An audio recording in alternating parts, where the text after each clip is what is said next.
mixed the victim's flesh with ground beef and pork, selling them as sandwiches. This is the case of Joe the Cannibal Metheny. Joseph Roy Metheny, known to the public by the chilling moniker the Cannibal, was a convicted murderer and rapist whose criminal activities exposed a profound level of depravity in the mid-1990s in Baltimore, Maryland. While Metheny's chilling, unconfirmed claims of killing up to 13 people garnered sensational media attention, his legal legacy is defined by the established murders of Kathy Ann Magaziner and Kimberly Lynn Spicer.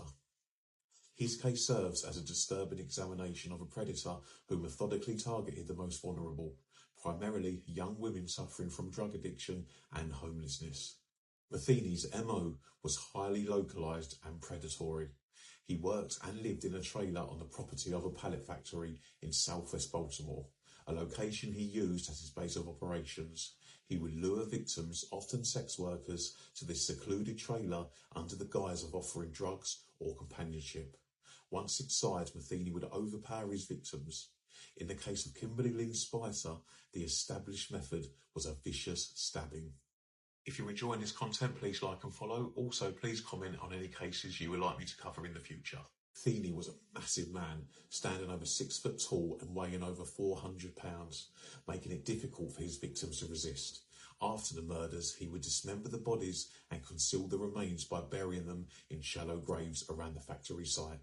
His most infamous claim, though never definitely proven, was that he mixed the victim's flesh with ground beef and pork, selling them as sandwiches from a roadside barbecue stand, a grotesque act that fueled his public nickname. The end of Metheny's murder spree was triggered not by a grand police operation, but by two critical independent developments. In December 1996, first, Metheny kidnapped Rita Kemper, an attack that included beating and attempted sexual assault in his trailer.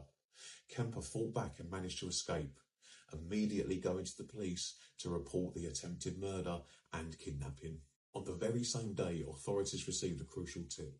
A friend of Metheny's had reported that Metheny asked for help burying the body of Kimberly Spicer, which had been hidden for approximately a month.